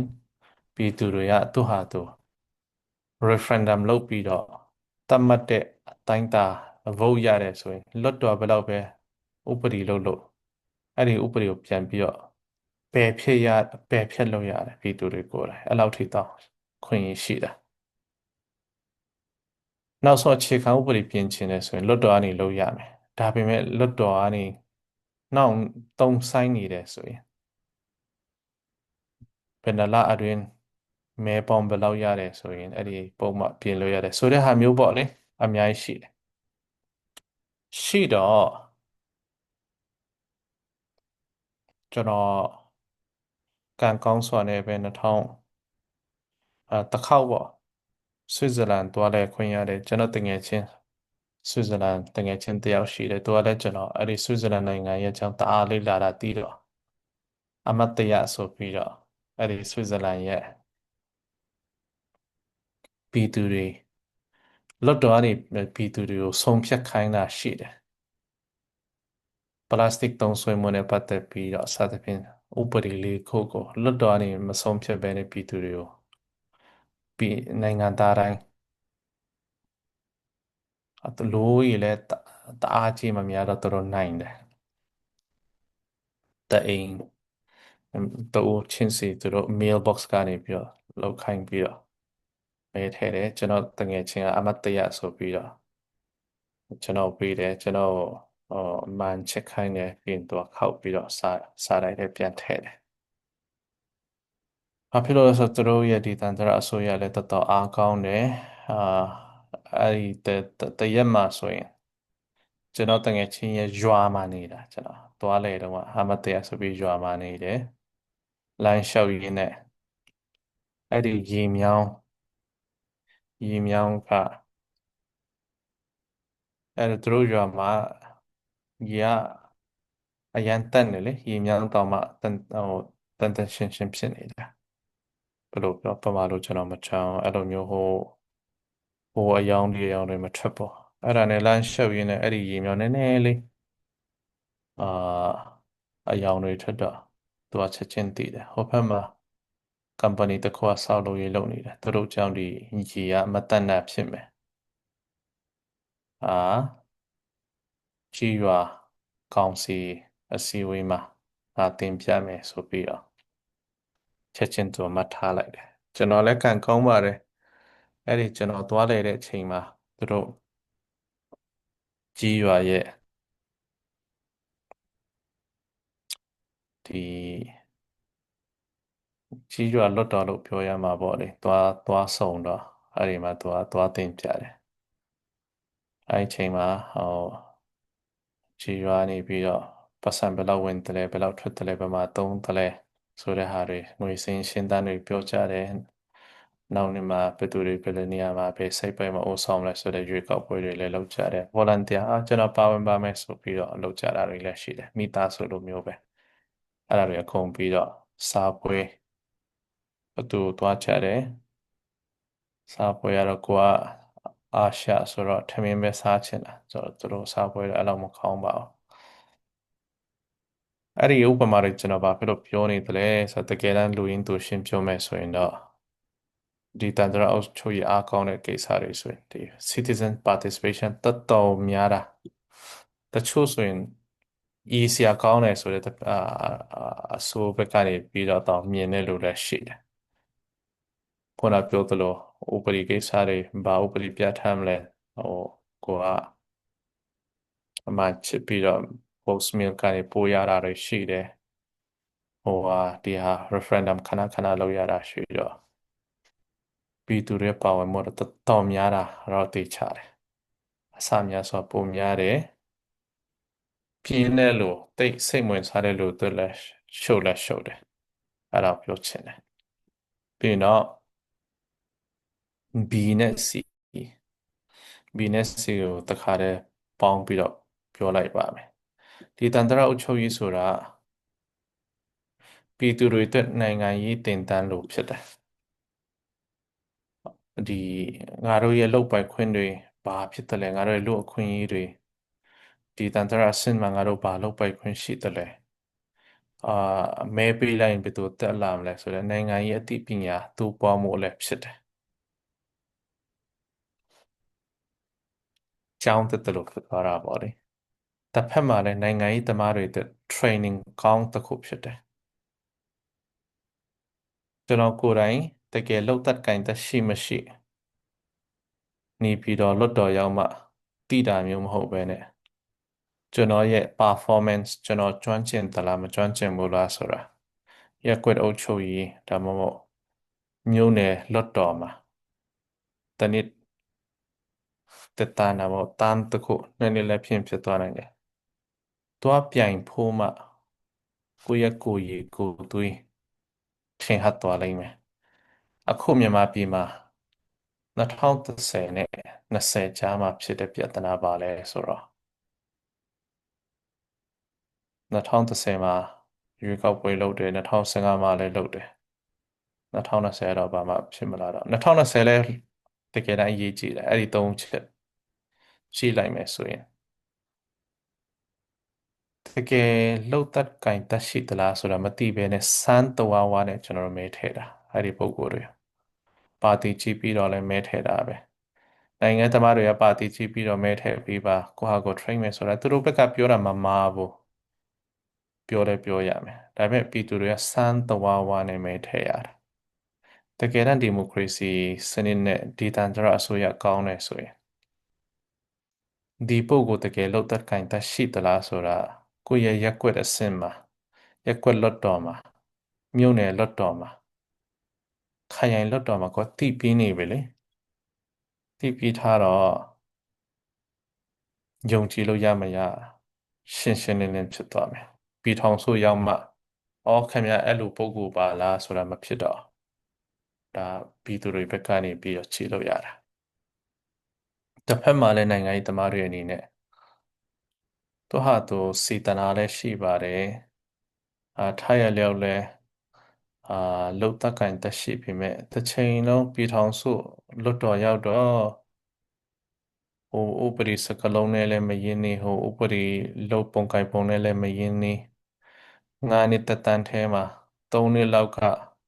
ဟာကနေဟင်းကနေတစ်ချိန်လုံးဟာအဲ့လိုပါလားဟေးအဲ့လိုပါလားဆိုတာဖြစ်ပြီးတော့တကယ်လှုပ်သက်ကင်သက်ရှိတဲ့တစ်နှစ်ခွဲလောက်ပဲလုပ်ပြီးတော့တမ်းတစ်ခုကုန်သွားတာမျိုးဖြစ်နေတတ်တယ်အဲ့ဒါမြန်မာပြည်မှာလည်းကြုံရတယ်ကြုံရတော့ဒီတန်တရအစိုးရဆိုတဲ့ဟာဒါကျွန်တော်ကောင်းခဲ့တယ်ဆိုရင်ဥပဒေပြဋ္ဌာန်းတဲ့ကိစ္စတွေဥပဒေအရ deadlock ဖြစ်တဲ့ဟာတွေဘယ်လိုကျော်လွှားရမလဲဆိုတော့အဲ့မှာအတူကြုံတွေအများကြီးဟိုကကြူရထားလိုက်မယ်ဆိုရင်ပြည်ထောင်စုရောက်တဲ့ခါကျရင်တော့ဟိုကလင်းလင်းမြန်မြန်နဲ့ပဲဆုံးဖြတ်လင်းလင်းမြန်မြန်နဲ့ဆောင်ရွက်သွားလို့ရမယ်ပြီးရင်2020ရွေးကောက်ပွဲဘယ်လောက်အရေးကြီးမြန်မာပြည်မှာနော်2020ရွေးကောက်ပွဲဘာဘယ်လိုအရေးကြီးတယ်လဲသူတို့အာဏာသိမ်းနေပြီမဲ့ဘာဖြစ်လို့မြန်မာပြည်မှာအရေးကြီးတယ်လဲဆိုရင်ကျွန်တော်ပြန်သတိပေးမယ်ကိုကနောက်ဆိုရင်မြန်မာပြည်မှာသင်ခန်းစာတစ်ခုအနေနဲ့နောက်ဆိုရင်ဘာရွေးကောက်ပွဲပဲဖြစ်နေဒီလွတ်တော်အမတ်ကဒီတိုင်းပြည်ဒီဒေသမှာနိုင်ငံရေးပြီးချက်နံချက်တွေ့တယ်ဆိုရင်တကယ်အားကိုးရမလားဆိုတဲ့စိတ်နဲ့ပဲမဲပေးရတော့မယ်ကျွန်တော်တို့အဲ့ဒီတော့အာအဲ့ဒီစိတ်နဲ့မဲပေးကြတာမဟုတ်ပါတီကြည့်ပြီးတော့မဲပေးတာမားတယ်လို့လည်းကျွန်တော်ဆိုလိုတာမဟုတ်အဲ့ဒီမဲပေးတဲ့ထဲမှာပြည်သူတွေနဲ့တရားရဲကြတဲ့အားကိုးရတဲ့လူတွေလည်းရှိသေးတယ်ခုချိန်ကြီးရှိသေးတယ်တစ်ဖက်မှာလည်းအဲ့ဒီလွတ်တော်မှာတော်တော်များများလွတ်တော်မှာထိုင်မယ်လာစာရမယ်တင်တာရပြီးတော့ပတ်စံရမယ်ဆိုတဲ့အသက်ကြီးပိုင်း60ကျော်80ကျော်အဖိုးကြီးတွေလည်းများတော့သူတို့ဆောအသက်အရွယ်ရကျွန်တော်တူတယောက်မှမဆောကားပါဘူးတကယ်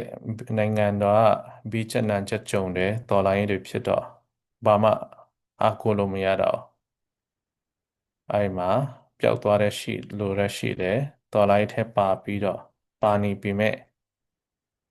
ဘာမှအားကိုးလို့မရတော့လည်းရှိတယ်ပြီးတော့ခုနကျွန်တော်ပြောထားလို့အသက်တစ်ခုတည်းကြည့်ပြီးဆုံးဖြစ်တာတော့မဟုတ်တချို့ကငယ်ငယ်ရွယ်ရွယ်နဲ့ကိုတခါတည်းတစ္ဆာဖောက်ပြီးတော့ဟိုပေါင်းဒီပေါင်းလုပ်ပြီးတော့စီးပွားရှာတယ်လို့လည်းရှိပါတယ်ဆိုတော့ ဘယ်သူဘယ်ဝါမှလည်းအသက်ငယ်တာကြီးတာတွေပါတယ်ခဏထားနောက်ဆိုရင်တော့2020ရွေးကောက်ပွဲရဲ့2020ရွေးကောက်ပွဲရလဒ်ရဲ့2021ကနေကျွန်တော်ခုကြုံနေတဲ့ဟာကနေသင်ခန်းစာတစ်ခုကတော့နောက်ဆိုရင်ခက်ပြန်ကောင်းတဲ့ခါကျရင်မဲထည့်မယ်ဆိုရင်ငါတို့နိုင်ငံတစ်ခုခုထပ်ကြုံတယ်ဆိုရင်ဒီလိုတကယ်ငါတို့နဲ့တူရှိမလားအာကိုလို့ရလားဆိုတဲ့ဟာကိုစဉ်းစားပြီးတော့မဲထည့်ရတော့မယ်သူ့ကျမ်းမာရေးရငါတို့နဲ့တူအာယုံပေးနိုင်မလားသူ့ရဲ့ခံယူချက်ကဒီဘီချနာချက်တွေ့တယ်ဆိုရင်ပြည်သူတွေနဲ့သူတရားတယ်တကယ်ရက်တည်မဲ့ပုံကိုလား physical ရော moral ရောစဉ်းစားပြီးတော့မဲပေးရတော့မယ်အချိန်ဖြစ်တဲ့ဆိုတဲ့ဟာလေးတော့တစ်ခါတည်းထည့်ပြီးတော့ပြောချင်တယ်ဒီရင်ဒီတန်တရာရှိချင်းဟာဒီတန်တရာ local knowledge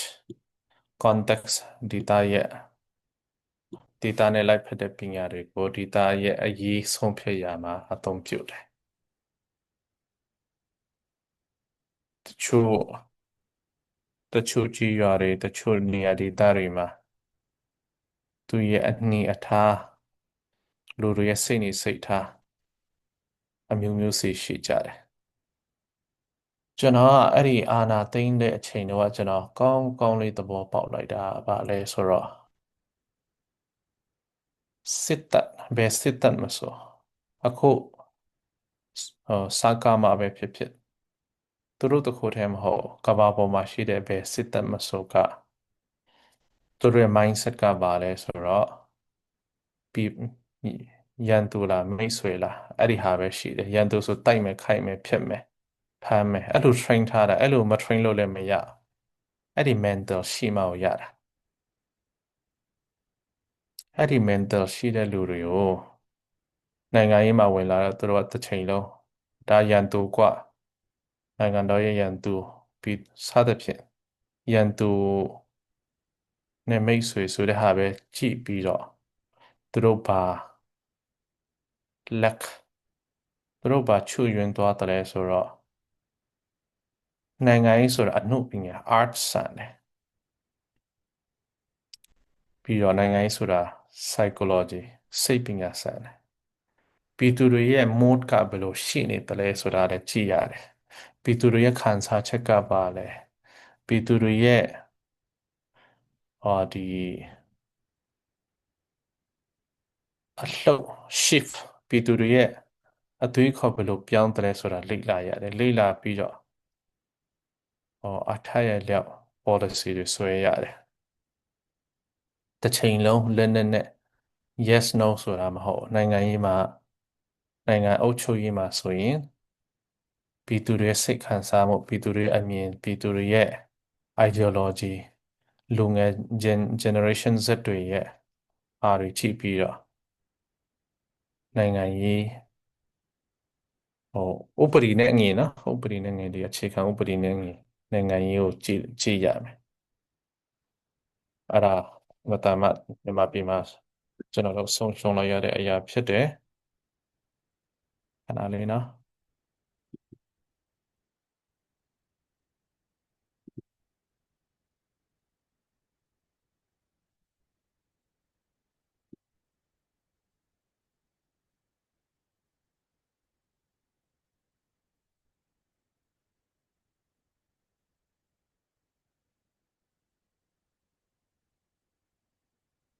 ဟုတ်မြင်ရပါတယ်ဆရာ Okay ဆိုရင်တော့ကျွန်တော်ဆက်သွားချမယ်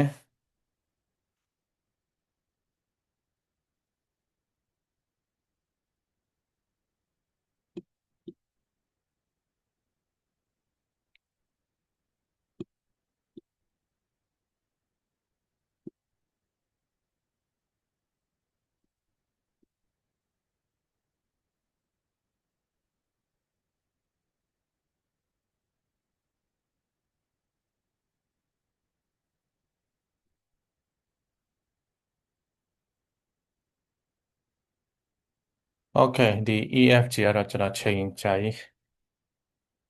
မရှင်းကြတော့ဘူးဒီတန်တရာဆိုရရှိခြင်းအပြင် ဒီ civil servant တွေရဲ့ဖော်ဆောင်ရေးဥပဒေဒီအစိုးရရဲ့စီမံကိန်းတွေမှာပြည်သူ့ဝန်ဆောင်မှုတွေမှာသူတို့ရဲ့ formulating and implementing နော်ဖော်ဆောင်တဲ့နေရာမှာအကောင့်ထဲပေါ်တဲ့နေရာမှာပို့ပြီးတော့အာအားရှိတယ်ပို့ပြီးတော့ပံ့ပိုးမှုပုံမြန်ဆန်တယ်ဒီအထက်ကနေပြီးတော့ဗာပညာရေးပဲ policy ပဲလုပ်နေကြီးရွာဆင်ပါရှယ်ဆရာမတွေကအသိစိတ်အကောင့်ထဲပေါ်ဖို့ခက်လိမ့်မယ်အဲ့ချိန်မှာဒီတန်တရာအစိုးရကနေပြီးတော့အကောင့်ထဲပေါ်တဲ့နေရာမှာပံ့ပိုးလိုက်ပို့ပြီးတော့ထိရောက်တယ်ပြီးတော့ဒီတန်တရာအစိုးရရှိခြင်းအဖြစ်ဒီတာမှာရှိတဲ့လူစွမ်းအားရင်းမြစ်တွေငွေကြီးတွေဒီ resource ပေါ့လေအရင်းမြစ်အကုန်လုံးလူစွမ်းအားတွေငွေကြီးနဲ့ဒီဘဏ္ဍာရေးနဲ့ဒီပစ္စည်းဒီ resource တွေအရင်းတွေပို့ပြီးတော့ဘယ်လိုပြောရမလဲထွန်းကားစေတယ်ပို့ပြီးတော့ရှိနေတဲ့ဟာကိုပို့ပြီးတော့တောက်ပအောင်လုပ်ပေးတယ်ဒီဘယ်လိုပြောရမလဲဖော်ထုတ်ခွင့်ပေးတယ်အခွင့်အရေးပေးတဲ့အရာဖြစ်တယ်အဲ့ဒါလေးသိထားဖို့လိုမယ်ပြီးရင်ဒီတန်တရာဆိုရတော့ဒီပြည်ထောင်စုနဲ့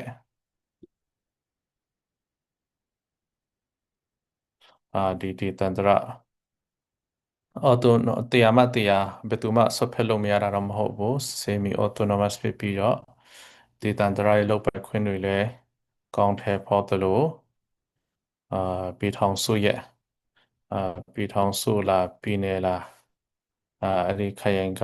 သူတွေရဲ့ဒီလုပ်ပိုင်ခွင့်တွေလည်းသူနာခံရတယ်သူမှာဒီတန်တရာဆိုရတာတီးတန့်နိုင်ငံမဟုတ်ဘူးပြည်ထောင်စုတစ်ခုရဲ့အစိတ်ပိုင်းဖြစ်တော့ပြည်ထောင်စုကြားမှာဒီပြည်နယ်နဲ့ဆက်သွယ်ကြားမှာဆိုရင် semi autonomous ဖြစ်တယ်ဒီပြည်ထောင်စုရဲ့ဥပဒေတွေကောင်းထည့်ပေါ်ရမယ်ဒီ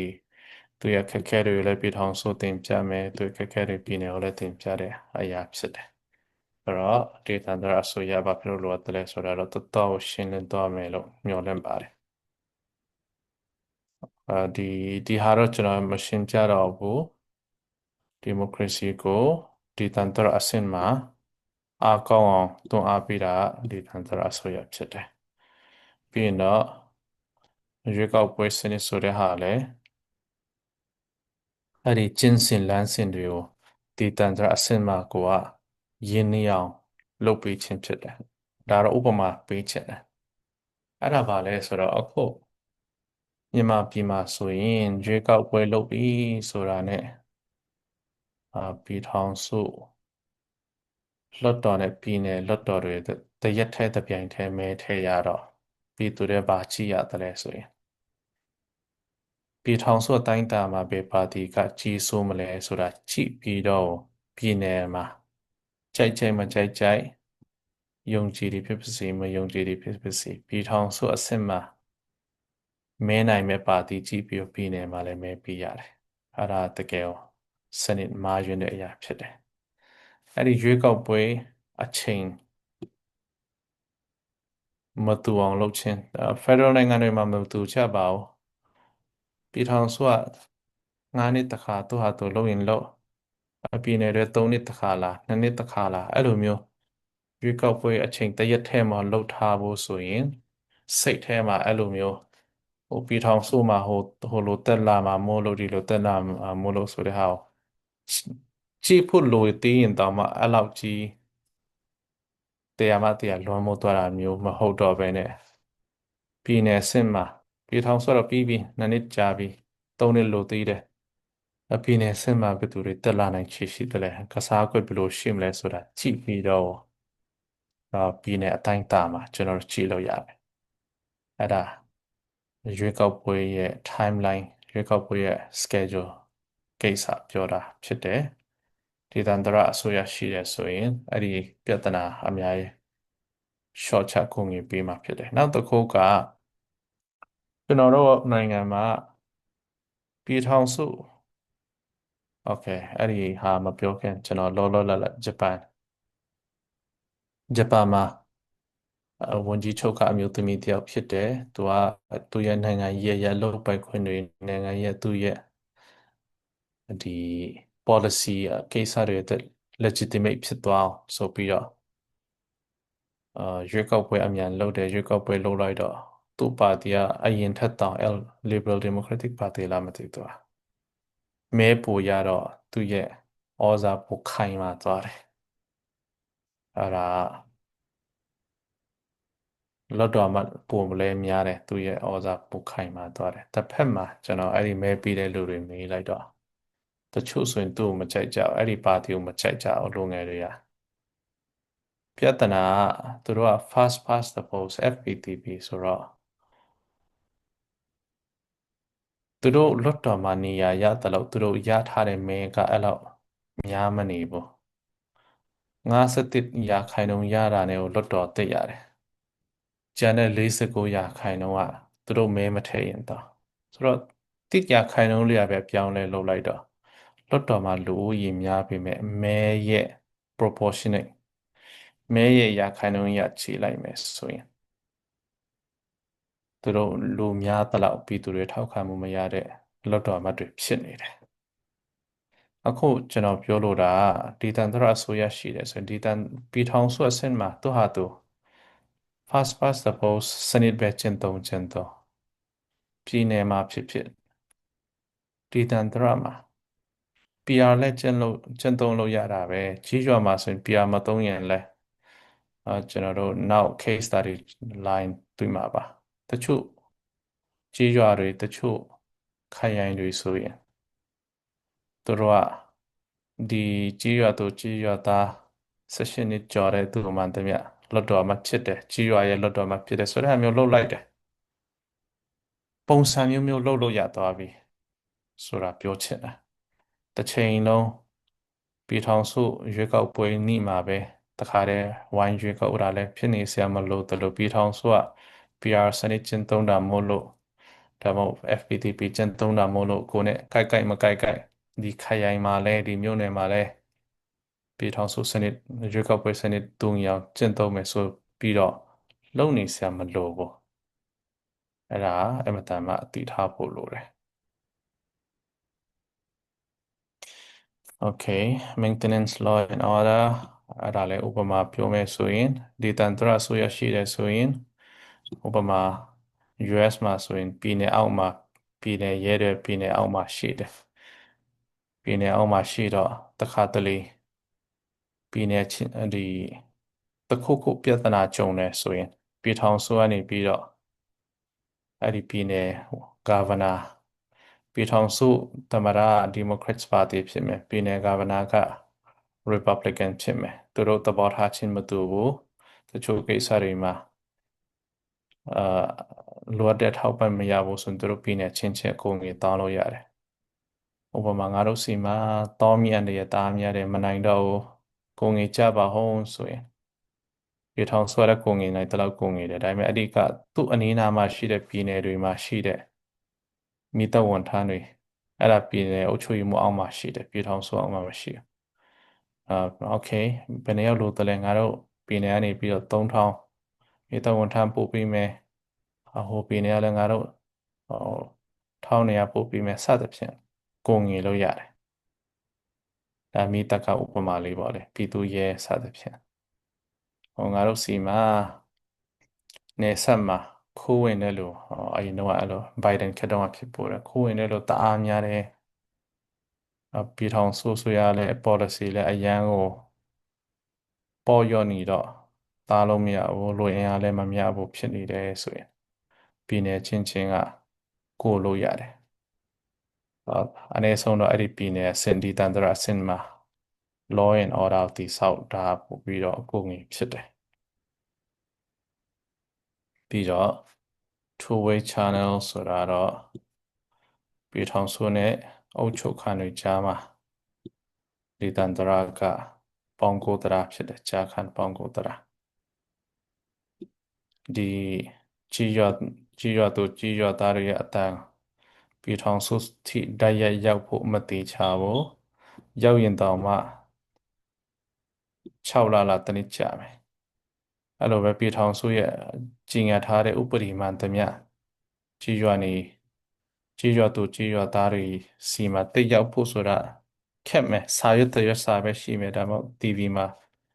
ဖတ်ရုံပဲရှိမယ်အဲ့ဒီချိန်မှာဒီကြားထဲမှာဒေသန္တရအစိုးရရှိတယ်ဆိုရင်โอเคငါတို့ပြည်ထောင်စုကနေပြီးတော့ဟွာခိုင်းတယ်နော်ငါတို့ဒေသမှာအဲ့လိုလုပ်ကြ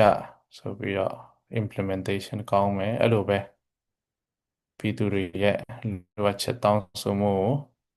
တအိုးချင်းစီပြည်ထောင်စုရောက်ဖို့ခက်တယ်ဆိုရင်ဒေသန္တရအစိုးရကစုစည်းပြီးမယ်ပြီးရင်โอเคဝန်ကြီးချုပ် cabinet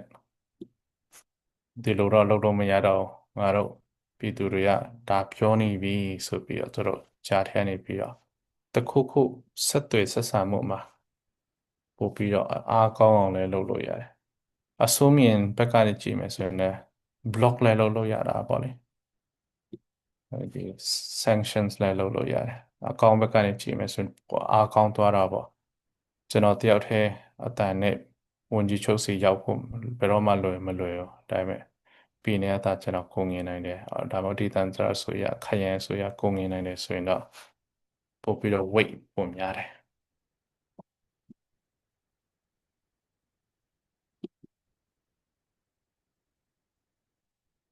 โอเคအခုတော့ရောက်ပါပြီဘရာဇီးတို့ဒိန်းမတ်ပြင်သစ်အိန္ဒိယဂျပန်နဲ့ဆွီဒင်မှာဆိုရင်ဒီတန်တရာအစိုးရရှိနေမှုကိုပြည်ထောင်စုအခြေခံဥပဒေထဲမှာထည့်သွင်းပြီးတော့ရေးဆွဲအတည်မပြုတယ်ဒါပေမဲ့ဩစတြေးလျနဲ့ USA ကတော့ပြည်ထောင်စုအခြေခံဥပဒေမှာမရေးဘဲနဲ့ပြည်နယ်ရဲ့ state constitution ပြည်နယ်အခြေခံဥပဒေမှာရေးထားတယ်ဒါဆိုရင် US ကဒီတန်တရာအစိုးရဖြစ်နေခြင်းကိုအတိမတ်ပြုမှုအားနေတာလားဆိုတဲ့မြေခွန်းထွက်နိုင်တယ်အဲ့ဒါလေသူ့နိုင်ငံရဲ့ background ကျွန်တော်ရှင်းပြချင်တယ်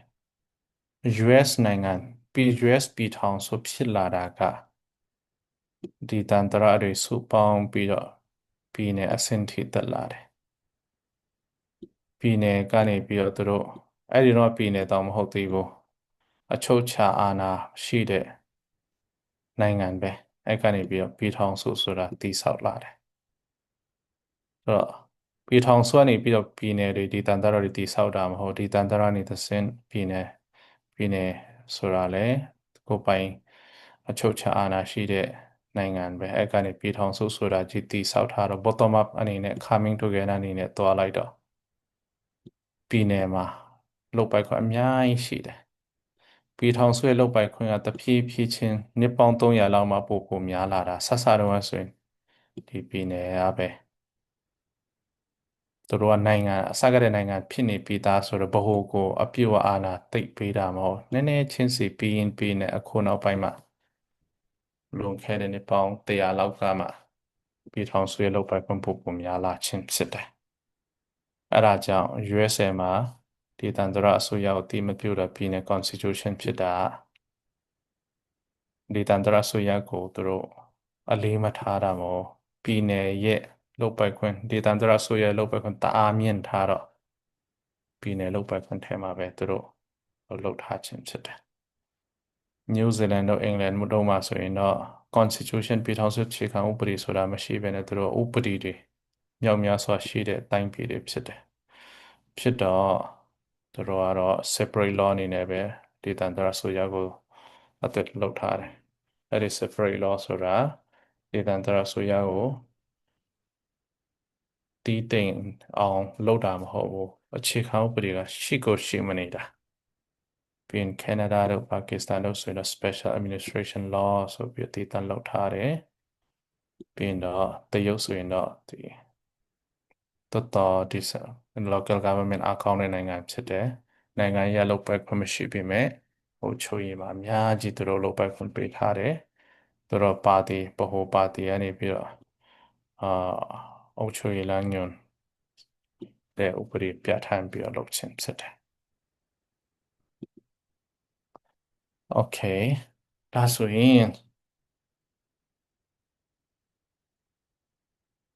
ဒီတန်တရဆွေးရတွေကဘာလို့တလဲဆိုတဲ့ဟာကိုကြည့်မယ်ဆိုရင်ဒါကတော့ရေပိုးရနော်ဖြစ်မယ်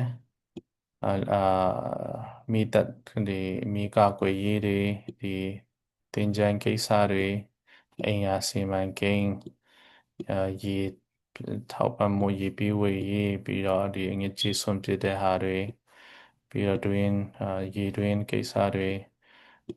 ယောဂကာကွယ်ရေးတွေတဘာဝပတ်ဝန်းကျင်ဆောင်ရှောက်ရေးခုနကျွန်တော်ပြောနေတဲ့ဒေသပွဲလမ်းသဘင်တွေပြီးတော့ဒီရေကြီးရေလာကောင်းရေကြီးမှုကိုကာကွယ်တဲ့ဟာတွေ flood control ပေါ့လေပြီးတော့သူစီမှာလေဆိပ်တွေရှိတယ်ဆိုရင်လေဆိပ်စသဖြင့်သူစီမှာဒီကတော့နိုင်ငံတော်တော်များများသူ့ဘာသူပဲနိုင်ငံပဲဖြစ်ဖြစ်အခြေခံတွေသွားတူနေကြတယ်ဥပမာ disease control ဆိုရင်ကျွန်တော်ဥပမာပေးဖို့တယ်ကိုဗစ်ဖြစ်တော့မြန်မာပြည်မှာကိုဗစ်စဖြစ်တော့အပြင်မထွက်ရပါငယ်လို့တော့ကျွန်တော်သဘောကျတဲ့လွတ်တော်မတယောက်ကတော့သူကကလောဘက်ကလွတ်တော်မပြုံးကီတီနိုင်လားမသိဘူးနာမည်တော့မေ့သွားပြီတန်မြင့်ဦး historian တန်မြင့်ဦးနဲ့ခါစင်ထန်တယ်သူကဘယ်လိုလုပ်လိုက်လဲဆိုတော့အဲ့တုန်းကအဲ့ဒီကလောမှာရှိတဲ့ဇီးတွေကိုသူကထုံးနဲ့66ปีလောက်กว่าအောင်ထုံးနဲ့လောက်ထားပြီးတော့ဈေးရောက်ပါဈေးဝယ်ပါဒါပေမဲ့ဒီလိုလောက်ပါဆိုပြီးတော့အတင်းမပိတ်ခိုင်းဘူးစသဖြင့်အဲ့လိုမျိုး creative ဖြစ်တယ်ကိုဗစ်ကျွန်တော်တို့ကြုံခဲ့ရပြီးပြီငလင်လည်းကြုံတယ်ရေကြီးတာလည်းကြုံပြီးပြီအခုဒေတာတွေမှာဆိုရင်လေရင်ပုံကျဲတာလည်းကြုံရပြီဒီတန်တရာဆိုရင်အဲ့ဒါတွေအများကြီးစဉ်းစားပြီးပို့လို့တယ်ဒီဆွစ်ဇာလန်မှာဆိုရင်တနိုင်ငံလုံးအတွက်သူတို့နျူကလ িয়ার ဘန်ကာပေါ့ကျင်းတွေစောက်ထားပြီးသားအဲ့ဒီဆင်းတွေပတ်စံမရှိဘဲနဲ့စောက်ခိုင်းတာမဟုတ်ကိုနီကိုဟာနဲ့ပြည်သူတွေရဲ့လုံခြုံမှုအာဒီတဘာဝဘေးရန်တွေနဲ့ဒီလူတွေလောက်တဲ့ဘေးရန်တွေကနေအတနိုင်ဆုံးကိုဒီသားမှာရှိပြည်သူတွေဘယ်လောက်ထိကာကွယ်ပေးနိုင်လဲဆိုအမြဲတမ်းစဉ်းစားထားဖို့လိုတယ်ဆိုတော့မိခွန်းရှိနိုင်အဆင်ပြေကြလား